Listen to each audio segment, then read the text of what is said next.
좋았어.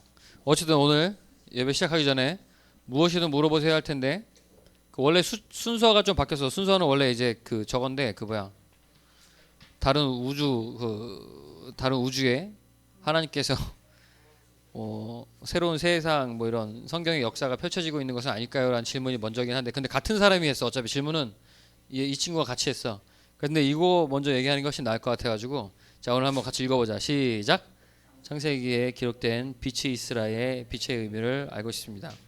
자, 성경 창세기를 보면 제네시스에 처음 보면 이 기리 사도인이 누군지 모르겠어요. 승현이가 오늘 너무 피곤해가지고 무엇이든 물어보세요 할 때만 살짝 쿵 잠들어 있을 거래. 그래서 이따 예배 때 살짝 쿵 잠들어 있으면 내가 가만두지 않겠다 했어. 어쨌든 우리 승현이 놔둬야 돼, 알았죠? 그 창세기 1장 3절인가? 좀 헷갈린데 어쨌든 거기에 하나님께서 야, 내 열심히 만든 주보를 일부러 던지거나 하지 말았지. 나 상처받아. 나를 던진 거야. 자, 창세기에 빛이 있으라라고 돼 있잖아. 자, 이 빛은 뭘까요? 오늘따라 많이 떨어뜨리는데 야, 그거 내 소중한 물이야. 나라고 생각해 이건 정말. 빛이 있으라 그랬어. 그래가지고 성경 보면 창조한 게 며칠 동안 창조했어요? 6일이에요. 6일 동안 창조했어요. 이것도 얘기를 잠깐 좀 해줘야 되는데 정리를 좀 해주는 게 좋을 것 같아서 6일 동안 창조하고 7일째에 쉬셨지. 그죠? 근데 요거를 얘기를 좀 하자면 안녕. 아우 좋았어. 뭔가 서현이도 안녕. 뭔가 우리 드림팀즈 일진들 들어오는 느낌이었는데 살짝. 지인이 안녕. 지인이가 약간 핸드폰 뺏길까봐 오늘 예배 왔어요. 오늘 예배 안 나오면 엄마가 핸드폰 뺏어버리겠다고 했거든. 그래가지고 예진아 언니는 어디 가고 너 혼자 왔어? 바뀌었네. 언니가 자고 있고 예진이가 왔네. 좋은 현상인가? 원래 반대였는데 뭐 왔으니까 다행이죠. 자 어쨌든 창세기에 보면은 우리가 기억을 아마 대충 못할 수 있어요. 첫째 날에 빛이 있으라고 그러고 그 다음에 뭐 이렇게 하늘과 땅을 뭐 가르고 뭐 이렇게 막 이렇게 있거든. 창세기 처음에 하나님께서 첫째 날 창조하실 때 빛이 있으라 그랬단 말이야. 자 그럼 이 빛은 뭘까요? 태양빛. 아니다. 태양빛이 아니다. 태양은 나중에 만들었다. 행성은 나중에 만들었다. 광명체란 말 나오죠.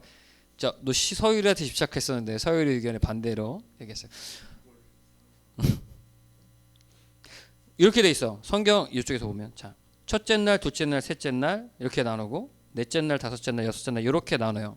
그래서 빛만 얘기를 하면 첫째 날에 빛이 있으라 그랬어. 근데 네 번째 날에 있죠. 이쪽에 네 번째 날에 하늘에 빛나는 광명체와 이런 얘기가 나와. 그때 이제 행성을 만들었다고 보는 거야. 자, 그럼 빛이 어디 있어요? 태양이 있어야지 빛이 있잖아. 우리가 생각했을 땐. 그죠? 태양이 없으면 빛이 있어요? 없어? 전기?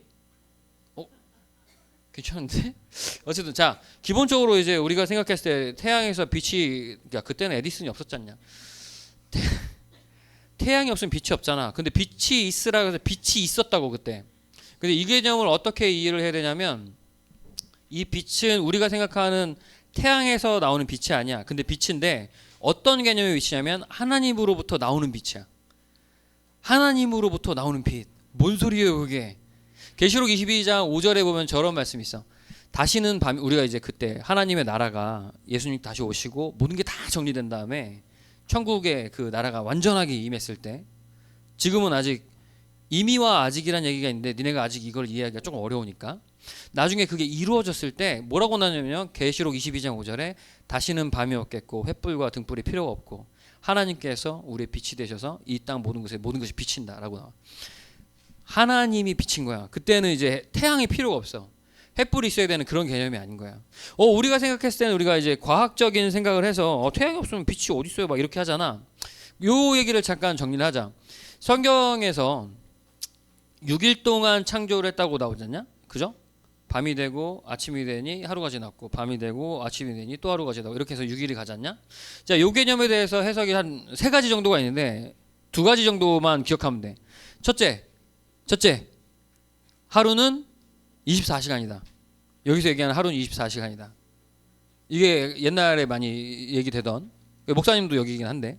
자, 두 번째, 이게 이제 요새는 가장 많이 뭐랄까 곽광받고 있어. 어떤 거냐면 하루라고 하는 이 6일의 창조의 시간은 그 시적인 표현이다. 그래서 사실 이 하루라고 하는 게 진짜 하루가 아닌 거야. 일곱째 날부터 하루가 시작되는 거야. 여기의 개념은. 왜냐하면 이제 저게 있어. 그 정관사 더가 빠져 있어서 그래. 앞에서 이제 하루하루 창조할 때는 니네 우리가 정관사 모르죠. 지금 정관사 얘기하니까 지금 벌써부터 머리가 복잡해지는데 그날이 없는 거야. 그날. 그러니까 지정된 날이 없어. 이 6개를 얘기할 때 첫째 날, 둘째 날, 셋째 날, 넷째 날, 다섯째 날, 여섯째 날 얘기할 때 정관사가 없어가지고 그날 이게 없고 그냥 어느 날인 거지. 야, 이 개념은 알죠? 우리가 영어를 미안해. 그런 게 있어.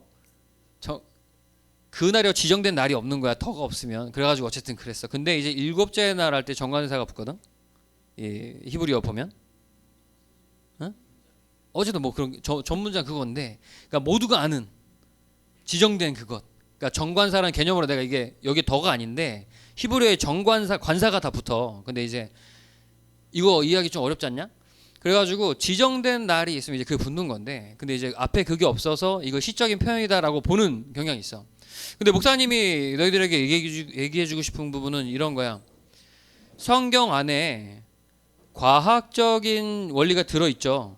과학적인 원리가 들어있어. 근데 과학적이지 않은 원리도 있어. 그러니까 우리가 납득하기 어려운 거. 이 개념을 이렇게 봐요. 저런 거지. 예를 들어가지고 죽은 사람이 살아나는 것은 과학적이냐 의학적이야? 이게 상식으로 생각이 되나? 불가능하죠. 과학이 아니잖아. 이 말이 안 되잖아. 그리고 저런 거 나오거든. 여호수아가 가나안에서 전쟁할 때 저런 장면이 나와. 이 장면도 나중에 우리가 한번 봤으면 좋았을 법도 했는데 해가 저기 멈춰 있고 다른 저 산에 걸려 있어라 이런 얘기가 나와. 그래서 진짜 몇 시간 동안 그게 멈춰 있어. 전쟁하는 동안에. 근데 사실은 우리는 알죠. 해가 멈추는 거야, 지구가 멈추는 거야. 지구가 멈추죠. 그 자전이 멈추면은 어마어마한 진동이 있을 거다. 그 말이 안 된다. 막 이런 얘기 하잖아. 근데 이제 그런 생각을 하면은 거기서 끊어져. 이렇게 해야 하면 돼. 해야 멈춰라 하면 안 되고 사실은 지구야 멈춰라 해줬어야 알잖아. 근데 그 당시에 사람들은 지구 자전하는 거 알았어요? 몰랐어요? 몰랐죠. 근데 하나님은 찰떡같이 알아들어가지고, 그러니까 이런 거지. 센스지. 박수 한번 줘. 자전아 멈춰라 할 필요가 없죠. 왜냐면 그 당시에는 해가 움직이고 있었으니까 그 사람들이 봤을 땐 해야 멈춰라 한다고 하나님께서 니네가 해야 멈춰라 했으니까 난 안 멈춰줘. 해는 멈추는 게 아니니까. 이러면 어떻게 해요? 융통성이 없는 사람이잖아. 그런 사람들. 그죠? 하나님이 그 정도 센스가 없는 분이 아니야. 그래가지고 해야 멈춰라 달아 멈춰라 뿅 했으면 해라고 했으니까 뭐 이렇게 안 멈춰도 돼. 이게 아니고 센스 있게 해를 멈춰주고 달을 멈춰주고 이게 센스 있게 지구를 멈춰준 거지. 그러면 자전하던 것이 엄청난 속도로 돌잖아. 그러면 우리 엄청난 진동을 사람들이 다투하고 난리 났을 거다 막 이런 얘기 하거든. 그것도 센스 있게 하나님께서 안 되게 한 거죠. 그러니까 이런 거야. 과학의 원리가 성경 안에 녹아 있는데 과학을 뛰어넘는 그것도 녹아 있는 거야. 그러니까 하나님을 이제 우리 차원으로 끌어당겨 가지고 과학으로 설명하려고 하는 경향이 있어. 그래서 목사님은 천지창조 6일간에 얘기할 때 나는 사실 이 시간을 며칠이라고 생각하는 건 별로 크게 문제는 없다고, 중요하진 않다고 생각하는데 목사님은 근데 첫 번째야. 24시간이다. 왜냐하면 이 두 번째 해석이 요새 최근 몇십 년 동안 왜 각광을 받았냐면 과학이 발달하니까 과학으로 우리가 좀 얘기할 수 있게끔 타협한 게 딱 그 해석이야. 근데 나는 목사님이 갖고 있는 개념은 성경에 과학적인 원리가 분명히 녹아 있는데 과학으로 설명할 수 없는 것들도 분명히 써 있잖아. 자, 그것은 왜 그것이 되는 거냐면 우리가 죽을 때까지 과학으로 설명이 안 될 거거든. 근데 그게 왜 가능하냐면 우리는 과학선상에 있는 이 차원에 있지만 하나님은 우리보다 차원이 훨씬 더 높으니까 우리가 생각할 수 있는 욕 있는 과학의 차원보다 더 높은 수준으로 갖고 계시기 때문에 24시간 안에 만드는 게 가능한 거야. 그 사실 이게 24시간이 문제가 아니고 말로만 창조하라고 했는데 되는 게 더 웃기지 않냐? 어떻게 이러면 또 하나님한테 나 혼나나? 웃기다는 게 아니고 그러니까 표현이 그냥 그렇지 않냐는 거지. 그래서 어쨌든 간에 우리가 창조를 바라보거나 성경 안에서 과학에 있는 과학적으로 말이 안 돼요 이렇게 생각할 게 아니고 요 부분이 우리가 생각할 수 없는 놀라운 차원의 하나님의 능력이 있는 거구나라는 걸 생각하면 돼. 그래서 오늘 얘기한 그 빛이 있으라도 사실은 이때 행성이 생기지 않았지만 하나님이라고 하는 그 존재가 계실 때 그 빛이 온 세상에 비추어지는 정말 놀랍지 않냐? 그 세상이 하나님께서 그 계시록 22장에서 표현된 그 놀라운 하나님의 세상은 우리의 지식으로 이해할 수 없는 범주야. 등불이 필요 없고 태양이 필요 없는데 모든 것이 밝아. 에디슨 전구 돌릴 거야? 그런 거 아니라고. 하나님이 계셔서 모든 것이 밝게 비춰진다. 그때는 악도 없고 나쁜 생각도 없고 모든 것이 깨끗하고 모든 것이 선한 놀라우신 하나님의 나라, 하나님의 빛이 비추어지는 그 나라. 그게 처음에 계신 하나님의 빛이 이스라엘 그 빛이야. 그래가지고 우리가 그걸 회복해 나가는 게 우리의 삶인 거거든.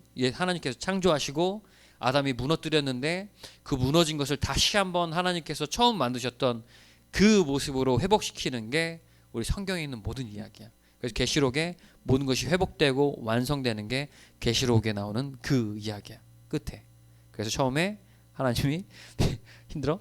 빛이 이스라엘 그 빛은 태양이 아니라 하나님으로부터 발산하는 그 놀라운 빛이다. 은혜의 빛. 자, 목사님이 굉장히 어려운 얘기했어요. 사실은 니네가 질문이 진짜 굉장히 우리 옆에 있는 계신 교육자분들이 의심해 이게 학생이 아닌 것 같다. 근데 꼭 미남 목사님이셔 막 이런 거 하는 거 보면은 선생님들이 그런 거 할 것 같지 않거든. 신현봉 선생님이 목사님한테 꼭 미남 목사님이시여 막 이러면서 안 써요 그런 거. 뭔지 알겠죠? 자, 그러면 빛의 의미는 알 것 같죠? 그래서 나중에 다음 주에 또 다른 이야기를 한번 남겨보겠습니다. 그래서 이따가 우리가 말씀 사사기 좀 볼 건데 그때도 이런 거하고 관련된 이야기를 좀 해. 그때 우리 그 무엇이든 물어보세요란에 질문하고 좀 의심하는 것 같고 이런 거. 질문은 결론부터 얘기하면 질문은 반드시 하는 게 좋다. 의심하는 게 아니죠. 궁금한 건 궁금한 거지 의심이 어떻게? 아무튼 그래. 자, 사도신경으로 신앙 고백하고 예배로 들어가자. 돌려주실 거죠? 자, 준비됐죠? 야, 예진아, 왜 이렇게 흐뭇하게 날 보면서 웃고 있어? 알았어. 자, 사도신경으로 신앙 고백합니다. 시작. 나는 전능하신 아버지 하나님 전지의 창조주를 믿습니다. 나는 그의 유일하신 아들 우리 주 예수 그리스도를 믿습니다. 그는 성령으로 잉태되어 동정녀 마리아에게서 나시고 본디오 빌라도에게 고난을 받아 십자가에 못 박혀 죽으시고 장사된 지 사흘 만에 죽은 자 가운데서 다시 살아나셨으며 하늘에 오르시어 전능하신 아버지 하나님 우편에 앉아 계시다가 거기로부터 살아있는 자와 죽은 자를 심판하러 오십니다. 나는 성령을 믿으며 거룩한 공교회와 성도의 교제와 죄를 용서받는 것과 몸의 부활과 영생을 믿습니다. 아멘.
상황에도 나는 예배하네. 사랑과 진리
사랑의 하나님, 오늘날 우리가 이 시간에 하나님 앞에 나와 하나님께 기도드릴 수 있음에 감사드립니다.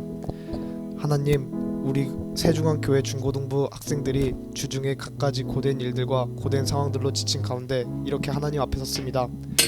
하나님께서 우리 중고등부 학생들 하나하나들을 어루어 만져주시고 다음 주에는 하나님의 축복으로 가득한 한 주가 될 수 있게 하소서.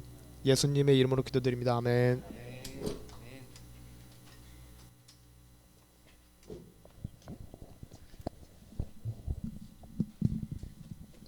우리 기도 잘해준 우리 주빈이 위해서 박수 한 번만. 자, 우리 시간 잘생긴 우리 명진 학생회장이 나와서 광고해 주시겠습니다. 안 돼. 앞으로도 안 될 거야. 당분간 안 돼. 네, 광고할게요. 목소리가 10월 29일 주일 볼링 대회가 있는데 예배 후 천국 락볼링장에서 하니까 많은 참여 부탁드리고 다음 주 대표이기도 하고 황금 기도는 박준호 학생과 조희전 선생님으로 광고 마치겠습니다. 와. 우리 명진이가 목소리가 장난이 아니었어요. 자, 가져오신 헌금 주님 앞에 올려드립니다. 없는데.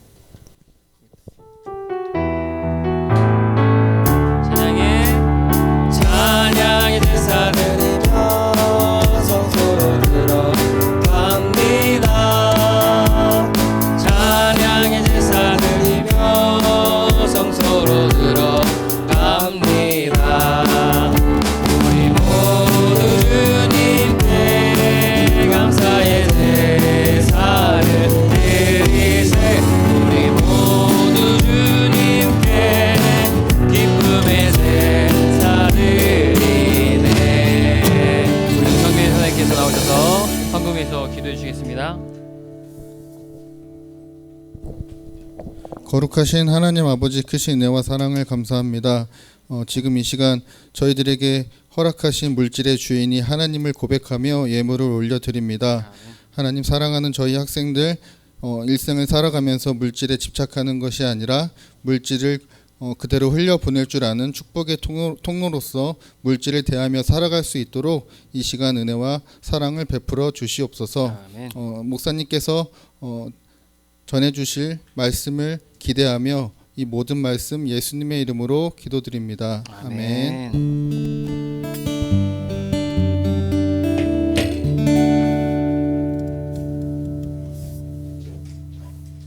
자, 진짜 가끔씩은 이렇게 예배할 때 뭔가 어수선한, 왠지 모르겠는데 어수선한 그런 날이 있어요.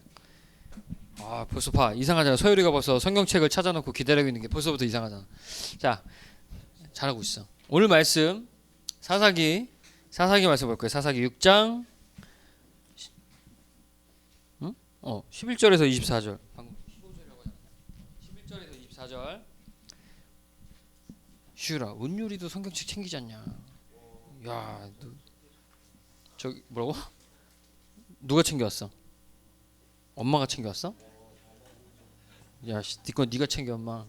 자, 사사기 6장에 있는 말씀, 우리가 오늘 드디어 사사라는 하는 놀라운 사람의 여러모로 대단한 우리 기드온 아저씨의 이야기를 볼 거예요.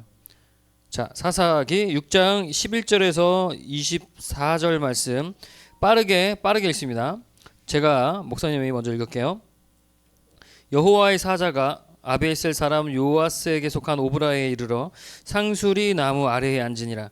마침 요아스의 아들 기드온이 미디안 사람에게 알리지 아니하려 하여 밀을 포도주 틀에서 타작하더니 여호와의 사자가 기드온에게 나타나 이르되 큰 용사여 여호와께서 너와 함께 계시도다 하매 기드온이 그에게 대답하되 오 나의 주여 여호와께서 우리와 함께 계시면 어찌하여 이 모든 일이 우리에게 일어났나이까 또 우리 조상들이 일찍이 우리에게 이르기를 여호와께서 우리를 애굽에서 올라오게 하신 것이 아니냐 한 그 모든 이적이 어디 있나이까 이제 여호와께서 우리를 버리사 미디안의 손에 우리를 넘겨주셨나이다 하니 그래서 그를 향하여 이르시되 너는 가서 너희 이스라엘을 미디안의 손에서 구원하라. 내가 너를 보낸 것이 아니냐 하시니라. 그러나 기드온이 그에게 대답하되 오 주여 내가 무엇으로 이스라엘을 구원하리이까 보소서 나의 집은 므낫세 중에 극히 약하고 나는 내 아버지 집에서 가장 작은 자니이다 하니 여호와께서 그에게 이르시되 내가 반드시 너와 함께하리니 내가 미디안 사람 치기를 한 사람을 치듯 하리라 하시니라. 기드온이 그에게 대답하되 만일 내가 주께 은혜를 얻어 싸우면 나와 말씀하신 이가 주 되시는 표징을 내게 보이소서. 내가 예물을 가지고 주 앞에 드리기까지 이곳을 떠나지 마시기를 원하나이다 하니 그가 이르되 내가 너 돌아올 때까지 머무르리라 하니라. 기드온이 가서 염소 새끼 하나를 준비하고 가루 한 에바로 무교병을 만들고 고기를 소 우리에 담고 국을 양푼에 담아 상수리 나무 아래 그에게로 가져다가 드리매 하나님의 사자가 그에게 이르되 고기와 무교병을 가져다가 이 바위 위에 놓고 국을 부으려 하니 기드온이 그대로 하니라. 여호와의 사자가 손에 잡은 지팡이 끝을 내밀어 고기와 무교병에 대니 불이 바위에서 나와 고기와 무교병을 살랐고 여호와의 사자는 떠나서 보이지 아니한지라. 기드온이 그가 여호와의 사자인 줄을 알고 이르되 슬프도소이다. 주 여호와여 내가 여호와의 사자를 대면하여 보았나이다 하니 여호와께서 그에게 이르시되 너는 안심하라 두려워하지 말라 죽지 아니하리라 하시니라. 기드온이 그와를 위하여 거기서 제단을 쌓고 그것을 여호와 샬롬이라 하였더라. 그것이 오늘까지 아비에셀 사람에게 속한 오브라에 있더라. 아멘. 목사님이 아주 짧게 기도하고 오늘 아주 긴 말씀을 보도록 하겠어요. 기도합니다. 사랑의 주 아버지 하나님 참 감사합니다. 주님께 사랑하신 우리 드림틴즈 학생들이 오늘 이곳에 모여서 예배를 드립니다. 주님 피곤하고 지쳐서 잠이 올 수도 있겠는데 주님께서 붙잡아 주셔서 우리가 최선을 다해서 예배하게 하시고 또 말씀을 들을 수 있는 그 기도 또 그 마음도 허락하여 주시옵소서. 감사드리며 사랑이 많으신 주 예수 그리스도 받들어 기도합니다. 아멘. 아멘. 할렐루야. 좋았어. 오늘 말씀 제목 오늘 좀 스피디하게 보자. 읽어봅니다. 시작. 자, 사사 기드온 하니까 뭔가 약간 이상하니까 사사 기드온 띄워보자. 시작. 사사 기드온. 자, 좋았어. 어쨌든 오늘 그러니까 예전에 목사님 비웃는 거 아니죠? 아니죠. 착한 게 뭔가 내가 뭔가 잘못했나? 자, 오늘 사사 기드온에 대한 이야기를 할 건데 우리가 사사기의 이야기를 좀 풀어가면서 오늘은 좀 오늘 읽은 말씀보다 좀 더 볼 거야. 자, 우리 정신을 차려야 돼. 오늘 중요한 이야기. 우리 조정현 학생들 빨리 조정현 엄마한테 이르기 전에 정신 차려. 누구야? 준호? 나 너 아빠한테 이를 거야. 나 니네 아빠랑 친하다. 자, 준호가 이 앞머리가 여기까지 가려 있어서 얼굴이 잘 안 보이는데 이거 치우면 얼굴 되게 잘생겼어. 너 암살하는 거야 지금. 자, 아무튼 근데 진짜 잘생겼어. 코도 되게 오똑하고. 아무튼 그래. 자, 사사 기드온이라 얘기할 건데 사사기가 뭐라 그랬어? 부정적이라 그랬어요? 긍정적이라 그랬어요? 부정적이야. 하나님께서 사사기를 기록한 이유가 있을 텐데 우리가 이것들을 통해서 우리가 뭔가 깨닫는 바가 있어야 돼요. 기드온이라는 사람의 얘기를 할 거야. 자, 따라합니다. 기드온. 사람 이름이야. 희한한데요? 기씨인가요? 기씨인가 봐. 근데 이 얘네는 성이 없어.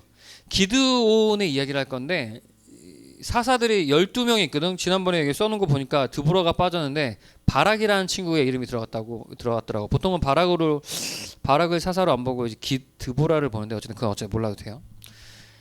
12명 정도의 사사가 대표적으로 있어. 근데 그 중에 유명한 사사가 이제 기드온하고 입다하고 뭐 다른 애들도 있는데 삼손 이렇게 3명 정도가 좀 되게 중요한 친구들이 있어. 기드온이 되게 대단한 친구야. 우리 희애도 화이팅 해보자. 그 머리가 이렇게 고꾸라진 애들 있으면 모르는 체 하지 말고 뒤에서 쿡 찔러줘. 알았죠? 자, 이 시대가 좀 시간이 지났어요. 목사님이 좀 읽어주면서 갈게. 6장에 우리가 지금 11절부터 봤는데 우리가 예전에 저번 주에 한번 읽었죠? 6장 1절에 이렇게 나와.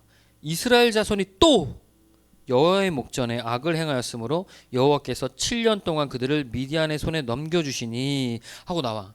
지금 시간이 좀 지난 거야. 사사가 앞에 있던 사사들이 오면서 이 여호수아도 죽은 지 좀 시간이 지났고 제법 시간이 지나면서 이제 또 이 이스라엘이 사사가 나와서 다시 정신을 좀 차리는 것처럼 보였다가 또 하나님을 버리고 자기네 딴짓하고 그 다음에 또 사사가 나와서 구원해줬다가 얘가 또 죽고 나니까 또 딴짓을 했던 그런 시대 가운데 지금 또 딴짓을 하는 그 장면이야.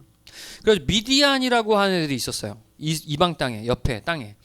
근데 지금 이스라엘 애들이 이 미디안과 아말렉과 뭐 그런 애들한테 압제를 당하고 있던 시절이야. 어느 정도였냐면 이 밭일을 하면은 이제 그 농번기가 오면 이제 걷어들일 때가 오잖아. 그럼 걷어들일 때가 오면 이 미디안 사람들하고 아말렉 사람들하고 다른 애들이 아시아 사람 전부 다 동방에 있는 사람들이 몰려와가지고 이 모아놓은 타작한 것들을 모아놓은 걸 전부 다 휩쓸어 갔어. 먹을 게 없는 거야. 쑥대밭을 만들어 놓고 가니까. 왜 그랬을까? 걔네는 이제 하나님 믿는 애들을 굉장히 싫어했던 거죠. 이 세상은 우리를 미워하게 돼 있어요. 쓸어갔어. 그래가지고 오늘 이제 이 이야기가 나오는데 볼 이야기가 많은 거지만 이 기드온의 이야기를 할 거니까. 기드온이라는 친구가 므낫세 지파에 있는 친구였는데 지금 있는 동네는 오브라라고 하는 동네야. 근데 기드온이라고 하는 친구가 이 타작을 하는 시즌이었어. 타작이 뭔지 아냐? 타작? 재배하는 거? 벼타작. 박수 한번 주세요. 자, 우리가 거의 다 죽어가고 있기 때문에 지금 정신을 차려야 돼. 오늘 말씀 좀 해야 되는데. 목사님 때 타작은 이제 성적표 나와서 공부 못하는 애들 맞는 거 타작이었는데 목사님 때는 막 타작마당 열려면 막 애들 막 다 나와서 막 맞고 그랬었어. 요새는 그러면 큰일 나잖아. 어쨌든 근데 성경에서 나오는 이 타작은 이 벼 떨면서 타작하는 거야. 이 타작을 하면 보통 넓은 공터에서 해요. 바람이 불어줘야지 이 벽시 같은 게 이게 껍데기 막 날리고 이 알곡만 떨어져가지고 여기 보이잖아. 타작 팍팍팍 치면 벼가 막 날리면서 껍데기 날아가거든. 근데 되게 재밌는 건 이래. 기드온이 어딨어? 11절에 보면 기드온이 미디안 사람에게 알리지 아니하려 하여. 왜냐면 타작할 때 됐을 때 미디안 사람 와가지고 쓸어가니까 이 기드온이 어떻게 했어요? 이걸 뺏기고 싶지 않았던 거야. 그래가지고 원래는 이제 공터에서 넓은 데서 해야 되는데 특이하게도 이 사람은 지금 포도주 어딨어? 밀을 포도주 틀에서 타작하더니라고 하잖아. 포도주를 이제 내릴 때는 틀 있는 데는 막혀 있어. 왜냐면 다른 게 불순물이 섞이면 안 돼가지고 여기 숨어가지고 이 타작을 하고 있던 거야. 안 뺏기려고. 근데 이 되게 재밌는 건 이래. 여기서 여호와의 사자가 이 기드온한테 이때 나타나요. 여호와의 사자가. 그러면서 큰 용사여 나와 함께 내가 하나님께서 너희들을 이스라엘을 구원하기 위해 너에게 힘을 주실 거야라는 내용을 가지거든. 근데 이제 되게 재밌는 건 기드온이 지금 숨어서 막 이 벼타작 하고 있잖냐? 보리타작 하고 있잖냐? 그 얘가 지금 성격이 어때요? 소심해요. 어때요? 방금 여호와의 사자가 큰 용사야 그랬어. 와, 넌 진짜 대단한 용사야 그랬어. 그 기드온이 대단한 용사야? 대단한 용사면 오든지 말든지 밖에서 막 떨고 있어야 되는 거 아니야? 오면 내가 미디안 애들 내가 다 쳐부시고 내가 그냥 이거 가져갈 거야 하면서 전략적인 거 아니에요라는 의견 나왔어. 대단하죠. 박수 한번 주세요. 전략적일 수도 있겠다. 어떻게 생각해보면 그죠? 근데 이제 기드온이라는 사람이 대단한 사람이거든. 근데 여러모로 대단한 사람이야. 성경에서 이 정도까지 특이한 사람은 없었던 것 같아. 기드온이 있었잖냐? 근데 이 기드온이라는 사람의 특징이 뭐냐면 약간 뭐랄까 뭔가 하나를 이렇게 검증을 해야 돼. 그러니까 좋게 얘기하면 우리 서유리가 얘기한 것처럼 전략적이고 약간 돌다리도 두들겨보고 건너는 사람인데 안 좋게 얘기하면 소심해. 뭔가 확신이 서지 않으면 움직이질 않아요. 약간 속이 우유부단할 수도 있겠는데 거기까지는 하지 않지만 약간 속이 작아요. 약간 그릇이 좀 작을 수 있어. 그래서 뭔가 안전한 게 확보됐다라고 생각이 들기 전까지 안 해. 그래서 어떤 일이 있냐면 이 여호와의 사자가 큰 용사하면서 나타났잖아. 근데 기드온이 얘가 여호와의 사자인지도 의심이 되는 거야. 이거 어디서 나오냐면 이래요. 그래서 이 기드온이 여호와의 사자라고 했으니까 잠깐만 있어보세요. 그래. 잠깐만 여기 상수리 나무 아래 있을 때 왔거든. 여호와의 사자가 잠깐만 있어봐요. 집에 가가지고 이제 그 양하고 다른 것들을 가져와. 왜냐면 이 여호와의 사자인지 검증이 되잖아. 그래가지고 방금 전에 읽었던 구절에서 어떻게 됐었냐면 양이랑 이런 보리떡이랑 뭐 이런 거 가져왔는데 그냥 거기다 이 돌에다가 놔두면 잠깐 놔둬보라 그랬어. 기드온한테 이 여호와의 사자가 이 양하고 이렇게 고기 한 거를 놔뒀더니 여호와의 사자가 명하니까 바위에서 불이 나와서 그것들을 살랐단 말이야. 그러고 나서 21절에 여호와의 사자가 손에 잡은 지팡이 끝을 내밀어서 고기와 무교병에 대니 불이 바위에서 나와서 고기와 무교병을 살랐고 그 다음에 이제 그 불이 나와가지고 이게 모든 게 익고 막 불타진 다음에 여호와의 사자가 갑자기 뿅 하고 사라졌어. 그때에 이제 기드온이 어딨어? 22절에 기드온이 그가 여호와의 사자인 줄을 알고 그 전까지 알았어 몰랐어? 몰랐어. 의심한 거야. 이르되 슬프도소이다 주 여호와여 내가 여호와의 사자를 대면하여 보았나이다. 왜 이게 슬펐냐? 왜냐 여호와의 사자를 보면 죽는 거야. 거룩하니까. 내가 모르고 그냥 발을 디디면 즉사하는 거거든. 그래서 죽을까봐 슬프다고 한 거야. 근데 그 다음에 하나님께서 직접 이제 말씀하셔. 야 슬퍼하지 마. 내가 너 안 죽어. 슬퍼하지 마. 걱정하지 마라. 그래서 내가 너를 통해서 이스라엘을 구원시킬 거야 하면서 여러 가지 이야기 나오는데 이 옹졸한데 이 시대가 어떤 시대인지 여기서 볼 수 있는 게 기드온이 그냥 있을 때 하나님께서 뭐라고 하셨냐면 이 아버지의 집에 있는 바알 신상을 다 무너뜨리고 아세라의 목장을 찍고 막 이런 얘기를 했어. 그러고 나서 그러니까 이제 바알이라는 얘기 들어봤죠. 오늘 주보에 보면 우상 숭배하는 그거 나와요. 그때 고대 근동 지역에 있던 우리가 다 죽어가고 있는데 어려운 얘기나 우상 중에 진짜 유명한 애들이 여러 명 있는데 그게 바알과 아세라 이런 애들이야. 엄청나게 음란하고 이렇게 사단이죠. 어떻게 보면 그때는 신이라고 생각해서 추앙하고 있던 건데 근데 하나님께서 그걸 찍어버리라고 했어. 근데 이 기드온이 여호와의 사자이고 여호와의 음성인 걸 알았으면 당당하게 가서 찍어야 되는데 몇 날 며칠이 지났는지 알 수 없는 그때에 밤에 몰래 가가지고 걸리면 죽을까봐 그래서 바알 신상을 다 쪼개고 불태우고 아세라 목장을 팍 찍어가지고 전부 다 그냥 박살내버려. 밤에 몰래. 왜 밤에 몰래 했어? 무서워서. 기드온이 좀 두려움이 많았어. 나중에 봐도. 무서워서 그 모든 것들을 밤에 행했어. 그러고 나서 이 다음날 되는데 당장 누가 했는지 모르지만 그 다음에 시간이 지나니까 바로 결국 어떻게 알게 되냐면 기드온이 어디 요아스의 아들이었나 그 사람의 아들 기드온이 이런 일을 했다라는 걸 그 동네 사람이 알게 돼. 자, 그러니까 어떻게 된 거냐면 지금 그 동네가 어떤 동네냐면 이 오브라라고 하는 그 동네가 바알 신과 그 아세라라던가 우상 숭배하는 게 만연했던 시대인 거야. 그래서 이거를 건드리면 죽어. 기드온이 좀 특이한 게 요런 거에 있는 거야. 처음에는 두려움도 많고 걱정도 많은데 돌다리를 두들겨 보고서 이게 돌다리가 튼튼하다 싶으면 해요. 근데 그 하는 게 당당하다기보다 그것도 좀 조심스럽게 해. 되게 특이한 거야. 그러고 나서 굉장히 놀랍게 여겨지는 건 또 이렇게 나와요. 우리가 읽지 않았지만 32절에 이렇게 나와 있어요. 그날에 기드온을 여룻바알이라 불렀으니 이는 그가 바알의 제단을 파괴하였으므로 바알이 그와 더불어 다툴 것이라 함이었더라 라는 이름을 지어줘요. 여룻바알. 그러니까 기드온이라는 사람의 이름이 이제 별명이 붙어 여룻바알이라고 해서 여룻바알이라고 하는 건 이제 바알과 다투었다라는 뜻이야. 근데 이 다투었다라는 게 결과적으로는 이겼다라는 뜻을 내포하고 있거든. 그래서 이 소심하고 의심 많고 하나님한테 질문도 많이 하는 이 기드온이 결국 바알과 더불어 싸우는 하나님의 놀라운 용사가 된다고. 여호와의 사자가 큰 용사여라고 얘기했지 않냐? 그때는 분명히 얘가 큰 용사도 아니고 그냥 굉장히 뭔가 뭐랄까 이 소심하고 숨어서 뭔가 그런 걸 타작하는 이런 작은 존재였는데 아직 얘가 배꼽도 커지지도 않고 뭔가 일을 이루지도 않았는데 큰 용사란 말을 했단 말이야. 그 이야기는 기드온이 결국 어떻게 될 거라는 것을 하나님께서 예표하는 것이고 약간 에너지를 주는, 그리고 한마디로 약간 어떻게 보면 약간 그 시대의 상황 가운데 있어서 지금 이스라엘의 모습을 대표하거든. 기드온이 원래는 이제 이스라엘이 하나님의 백성이고 하나님의 그 군사들이라면 두려울 게 없이 나가야 되잖아. 그래서 이거를 약간 비아냥 걸었다, 비꼬았다, 말장난을 했다라는 두 가지 정도의 해석이 있는 거예요. 기드온의 모습은 여기에 나오는 다른 사람의 모습처럼 볼 수 있지만 사실은 우리의 모습이다. 너와 나의.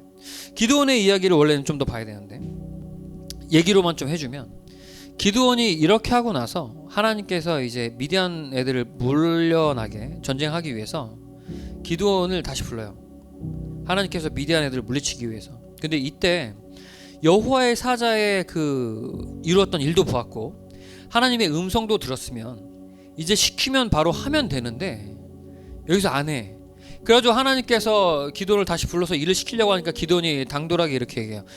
하나님, 내가 죄송한데 하나님께서 정말 맞으시면, 하나님의 그 뜻이 정말 맞으면 저한테 하나만 좀 더 보여주세요 해서 어떤 걸 보여주냐면 기드온이 직접 가져와. 양털의 그 털을 가져와가지고 이 지상에다 놓고, 자, 하나님의 말씀이 이게 맞으면, 정말 그렇게 하라는 것이 맞으면 이 양털만 젖고 이 땅에 이슬이 젖지 않게 해주세요. 다음날 아침에 일어났을 때. 우리 밖에 아침에 요새 추우니까 이슬 막 맺히죠. 이 이스라엘 같은 경우에는 일교차가 크니까 이슬이 엄청 맺히거든. 근데 양털을 놓으면 이슬이 그 지면에 양털을 하나 이렇게 한 뭉탱이를 놔두면 이슬이 다 내리면 땅바닥도 젖고 양털도 젖고 해야 될 거 아니야. 그런데 기드온이 이렇게 얘기한 거야. 양털만 젖고 땅은 젖지 않게 해주세요. 아침에 일어났더니 땅이 안 젖었어. 양털을 딱 짜 보니까 흥건해. 진짜 보통 때보다 더 흥건해. 그래 짜봤더니 물이 쫙 나오는 거야. 그럼 야, 우리가 같으면, 서열아 너 같으면 어때? 야, 이 정도면 하나님께서 하신 일이잖아. 이거 할 수 있어요? 사람이? 우리 같으면 하나님의 말씀이구나 하고 갈 거야. 근데 기드온이 그랬을까 안 그랬을까? 안 그랬어. 그래서 이렇게 얘기해. 기드온이, 하나님, 내 정말 죄송한데, 내 진짜 죄송합니다. 하나님께서 정말 화내실 거 아는데 화내지 말고 내 말 좀 한 번만 더 들어주세요. 진짜 이렇게 얘기해. 워딩이 화내지 마소서 이래. 화내지 말고 한 번만 더 해주세요. 뭐냐면 이번에는 이렇게 해주세요. 온 양털을 내가 놔둘 건데 온 지면이 다 젖을 때 이 양털은 안 젖게 해주세요. 내가 그러면 진짜 하나님의 말씀인 걸 믿을게요. 진짜 웃기지 않냐? 기드온이 여러모로 대단하다니까, 이 사람이. 그래서 하나님이 나 같으면 그만 좀 해 이 자식아 하면서 때릴 텐데 안 그랬어. 하나님은 이해를 해주셔. 우쭈쭈. 그래 알았어. 네가 연약한 거 내가 다 알아. 네가 그렇게 요구하는 거 내가 다 알겠어. 내가 다 들어줄게 해서 양털을 놔뒀는데 다음날 아침에 일어나 보니까 온 지면은 전부 다 흥건하게 젖어 있는데 그 양털만 뽀송뽀송하게 안 젖어 있는 거예요. 그래서 이 기드온이 하나님의 말씀인 걸 알고 군사들을 모아서 이 미디안들을 치러 가요. 그때 미디안 백성이 한 13만 몇 명 있었거든. 14만 명 정도 됐어요. 수술을 세어 보니까. 근데 이제 이 기드온이 모은 애들은 한 10,000명 정도 돼. 10,000명 정도 싸우려고 미디안 애들을 몰라내서 이스라엘 백성들이 이제 편하게 타작도 좀 잘하고 이렇게 하려고 했던 게. 그래서 뭐였지? 전쟁하려고. 야 14만 대 10,000명 하면은 어떻게 되냐? 싸우면 어때요? 이길 것 같아? 질 것 같아? 보통 자 재윤아 네가 10,000명이야. 이 10,000대 아까 14대 1로 하자. 재윤아 너 14대 1로 싸워서 이길 수 있어요? 고민하는데 좀? 싸움 좀 하나 본데? 그래 아니요라고 했어. 14대 1 하면 우리 저기 근육이 우락부락한 우리 성현쌤이 그 저렇게 큰 옷으로 가리고 있지만 안에 근육이 막 이렇게 쫙쫙 갈라져 있어. 부정 안 하시잖아. 진짜라고. 나중에 수영장 가면 봐. 14대 1 자신 있어요? 아니야. 14대 1 어렵다고. 14대 1 어려워. 물론 우리가 깡따구 가져와가지고 사기가 있으면 물어뜯고 하면서 어떻게 될 수도 있을 수도 있겠지. 근데 보통은 어려워. 근데 하나님께서 이제 이 14대 1, 14만 대 10,000명의 싸움을 해주셔야 되는데 유일이야. 하나님이라면 14만 대 1만 명 있을 때 싸움할 때 어떻게 도와줄 거야? 유리야 너라면 군사를 더 보내주던가 하겠죠. 하나님이 군사 한 13만 명이나 아니면 한 20만 명 보내줘서 미디안 13만 명 그 밟아버리면 되잖아. 그렇게 할 것 같죠? 자연재해? 괜찮은데? 서유리가 아이디어가 장난 아니야. 근데 이래. 하나님께서는 좀 더 야 이 얘기를 잘 기억해라. 지금 너희들 학창시절 중학교 1학년부터 고3까지 가는 그리고 요새 유난히 피곤해하는 승현아 잘 들어라. 하나님께서 우리 인간애 같으면 14만 대 1만이면은 사람 수를 더 채워주던가 아니면 얘네가 진짜 약간 펌핑 돼가지고 좀 진짜 에너지가 빵빵하게 차게 하던가 그렇게 할 것 같은데 하나님께서는 그게 아니었어요. 왜냐면 목적이 달라서 그래요. 자 지금 이스라엘 백성들이 왜 미디안 애들한테 압제를 당하고 고생을 당하고 있어요? 누구한테 떠났기 때문에 그래? 하나님에게로부터 떠났기 때문에 그래. 하나님께서 우리의 왕 되신다는 것에 대해서 인정하지 않고 자신들이 좋아하는 자신들의 욕망을 따랐기 때문에 이렇게 돼 있어. 하나님을 신뢰하지 못했던 것이지. 자 그렇다면 하나님께서 미디안과 이스라엘의 전쟁 가운데 이 전쟁의 목적은 뭐겠어요? 다시 돌아오게 하는 것. 하나님께서 하나님 되신다는 것을 알게 하려는 게 목적이 있어. 그래서 하나님께서는 기드온에게 이렇게 얘기하시는 거야. 야 니네 10,000명 모았지? 오케이 잘했어. 근데 지금 니네 10,000명 14만 대 10,000명인데 너무 많아. 줄여라. 줄여. 그래가지고 이 10,000명 모인 데에서 수를 솎아내기 시작해요. 그 우리가 유명했던 기드온과 300용사라고 얘기를 할 때 많이 남아있던 그곳에서 이제 먼저 솎아내고 얼마 남지 않은 그곳에서 시냇가에 가서 하나님께서 이렇게 말씀하셔요. 야 냇가에 가가지고 물을 마시는 애들이 두 갈래로 나눠질 거야. 근데 물을 이렇게 떠서 개처럼 이렇게 옆에 보면서 핥아 먹는 애들이 있고 무릎을 꿇고 자기 얼굴을 쳐박고서 물을 마시는 애들이 있어. 걔들을 따로 세워내라. 그 갔더니 물을 떠서 이렇게 개처럼 핥아 먹고 이렇게 약간 양옆을 보면서 마시는 애들이 한 300명 있었고 또 그냥 무릎을 쳐박고서 마시는 애들이 한 9,700명 있었어. 9,700명? 아니야. 여긴 좀 더 줄어있는 상태였을 거야. 훨씬 더 많은 숫자가 그렇게 있었어. 자 그래서 하나님께서 따로 세우라고 해서 300명과 나머지 애들을 따로 세웠지. 엄청 많은 숫자에. 그래서 여기에서 하나님께서 자 숫자가 너무 많았지. 그 여기 개처럼 핥아 먹었던 저 300명만 데리고 우리가 미디안을 물러나게 할 거야. 전쟁을 치를 거야. 그래가지고 이걸 가지고서 저렇게 얘기하는 분들이 많이 있어. 근데 이게 해석은 약간 우리가 크면서 다른 교회에서 혹시라도 잘못 들을 수 있으니까 목사님이 얘기하는 정확한 해석을 들어라.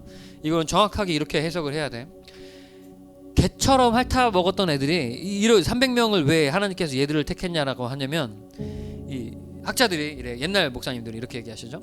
이 주변을 경계할 줄 아는 준비가 된 군사였기 때문에 날랜 용사였기 때문에 이 300명을 택해서 미디안 백성들을 몰아내켜 전쟁을 치르게 했을 것이다. 이렇게 얘기하거든. 과연 그럴까? 무릎을 꿇고 이렇게 고개를 쳐박고서 주변 사수 경계를 하지 않고 먹었던 얘들은 싸울 준비가 안 됐기 때문에 하나님께서 얘들을 물러가게 한 걸까? 왜 그랬던 걸까? 하나님께서 왜 300명을 택하셨을까? 이유가 없어. 그냥 적은 숫자였기 때문에 택한 거야. 적은 숫자였기 때문에. 많은 수였으면 사람에게 영광 돌릴까봐. 하나님께서 워딩이 나와요. 야, 니네가 사람 수가 많아가지고 전쟁에서 이기면 사람 수가 많았기 때문에 이 전쟁에서 승리했다고 헛소리 할까봐 내가 니네를 솎아내야 되겠다 그래요. 그래서 9,700명을 돌려보내요. 나머지 300명을 데리고서 전쟁을 하는 거예요. 14만 대 300명 몇 프로야? 1%도 안 되잖아, 그죠? 1%도 안 돼. 그러고서 전쟁을 하는 거야. 재밌는 건 이래. 기드온이 아멘 했어. 거기서 아멘 했어. 왜냐면 기드온이 하나님의 말씀에 복종하지 않았다면 9,700명 보냈겠어요? 안 보냈겠어요?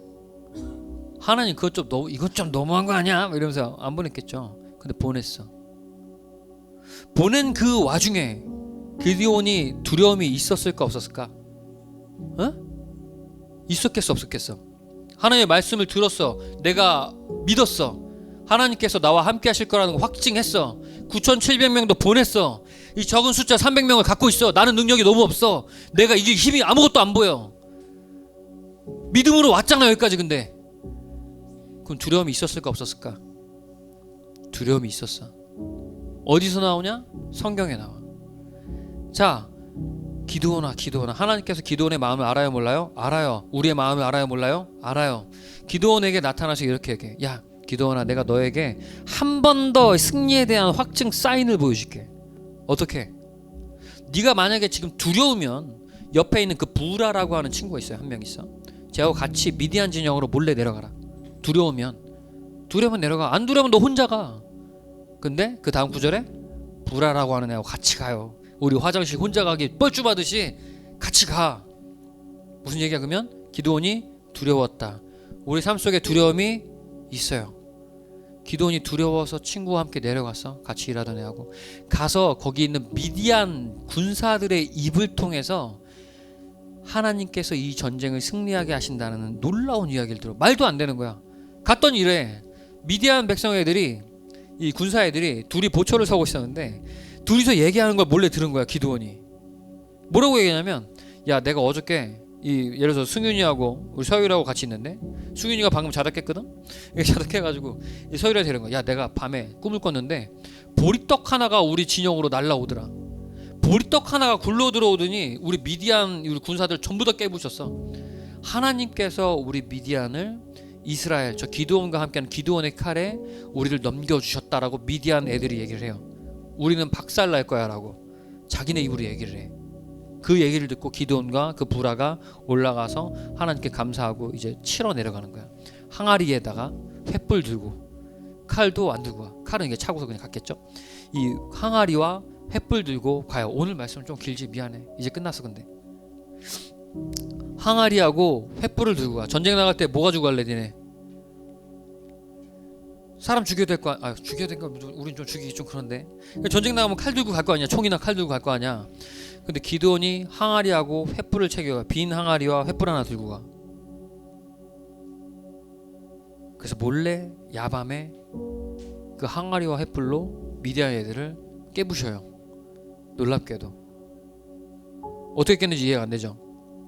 항아리 횃불 숨기고 왔다가 새벽 미명에 제일 취약한 그 시절에 항아리를 갑자기 팡 깨뜨리고 횃불 들고 으악 소리 지르니까 이 미디안 애들이 자다가 깜짝 놀라서 깨가지고 지들끼리 싸우고 막 다 죽여가지고 분산돼 사방 팔방으로 다 도망가.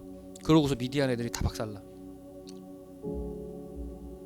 우리가 이해할 수 없는 일들이 거기서 생기는 거지. 오늘 이야기를 좀 길게 했어. 사실 오늘 길게 하려고 작정을 하고 왔어. 왜냐면 이 사사 기드온의 이야기를 해야 됐기 때문에 그래요. 다음 주에 기드온 이야기를 한 번 더 볼 거야. 왜냐 안 볼까 하다가 우리 끝까지 봐야 될 이유가 있기 때문에 그래. 기드온이 대단한 사람이야. 대단한 능력을 가졌고 대단한 믿음도 가졌고 대단한 두려움도 가졌어. 사사들의 이야기를 한 세 명의 이야기를 볼 텐데 우리 사사기가 부정적이라고 했죠? 그럼 사사는 멀쩡할까요? 사사도 멀쩡하지 않아. 하나님께서 구원자로 세우신 사사도 멀쩡하지 않아. 우리가 그걸 볼 거야. 지난번에 우리가 무엇이든 물어보세요. 우리 아침에 얘기할 때 그 카톡방에 보면 저런 얘기 나와. 질문하는 거, 의심하는 거 이렇게 너무 막 죄책감 갖지 말라 하잖아요. 그래 목사님도 그런 얘기하고 싶어. 궁금증을 가지면 궁금해하는 것이 의심하는 거냐? 옛날엔 그랬어요. 옛날 교회에서는 질문하면 안 돼서 질문하면 의심하는 거야. 근데 그렇지 않아요. 모르면 질문을 해야지. 질문을 하고 궁금해하는 건 관심이 있다는 거야. 하나님께 진짜 관심이 있고 혹은 내가 사랑하는 사람에게 관심이 있으면 질문하고 궁금하게 하게 돼 있잖아. 그죠? 기도원도 질문을 하지 않냐? 그렇다면 우리도 이 믿음의 여정 속에서 질문을 해야 돼. 그래서 하나님께서 정말 무엇을 원하시고 내가 지금 가고 있는 길이 맞고 내가 지금 생각하고 있는 것이 맞는지 잘 정리된 사람에게서 답을 얻을 수 있어야 돼. 물론 성경을 통해서 하나님께서 주시는 그 음성을 통해 답을 얻을 수 있어야겠지. 그 얻은 답을 통해서 우리가 담대하게 이 길을 걸어갈 수 있는 그 믿음도 필요한 거야. 그래서 오늘 목사님이 좀 기드온의 이야기를 좀 두서없이 길게 했지만 너희들이 이 와중에 기억했으면 좋겠다는 거지. 건강한 그리스도인이 돼야 돼. 건강한 그리스도인, 건강한 크리스찬. 교회에 와서 아무 생각 없이 그냥 네 아멘 아멘 하고 있지 말고 앞에서 무슨 얘기 하는지, 이 이야기가 정말 납득이 되는지 어떻게 돼서 궁금해할 줄 알아야 되는 거죠. 그렇게 해서 하나님의 뜻이 진짜 무엇인지 분별을 해서 내 걸로 만들어야지 나에게 성장이 있는 거야. 그런 학생들이 돼야 돼. 드림틴즈라면, 우리 세중학교의 안병훈 목사하고 함께 성장한 크리스찬들이라면 이 정도의 건강한 심지, 그 믿음을 갖는 학생들이 돼야 돼. 무슨 얘기 알겠어? 거의 다 죽어가는 이 시점에 목사님의 말씀, 기도원의 이야기를 잘 기억해서 건강한 크리스찬으로 성장할 수 있는 우리 귀한 드림틴즈 학생들 되기 소망합니다. 아멘. 목사님이 기도하고 축도하고 마치겠습니다. 두 눈을 감고 기도합니다.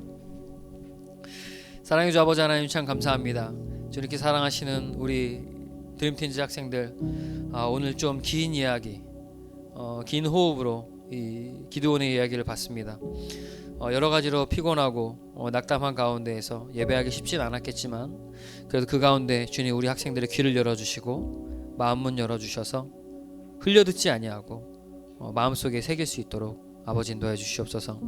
우리가 이제 성장하는 시간에 있는데 주님, 그냥 아무것도 모르고 그냥 그 길을 걷는 것이 아니라 이 길이 과연 어떤 길이고 내가 가고 있는 이 길이 맞는지, 또 하나님께서 무슨 말씀을 하는지, 그것이 정말 무슨 뜻인지 우리가 믿음으로 얻을 수 있도록, 그 답을 얻을 수 있도록 주님 궁금해할 수 있도록 그 마음을 붙잡아 주시고, 우리가 그래도 그 질문과 의문 속에서 이 믿음의 길을 파선하는 것이 아니라, 다른 곳으로 가는 것이 아니라 주님께서 원하시는 그 길을 따라 잘 성장할 수 있도록 주님 우리 학생들을 인도하여 주시옵소서.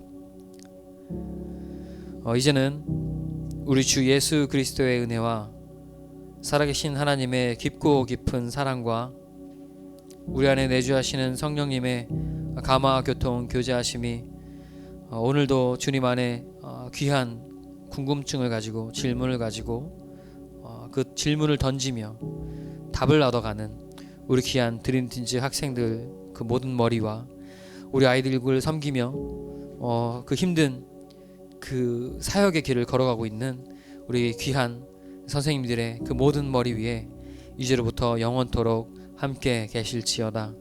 아멘. 아멘. 주님께 영광의 박수 올려드립시다.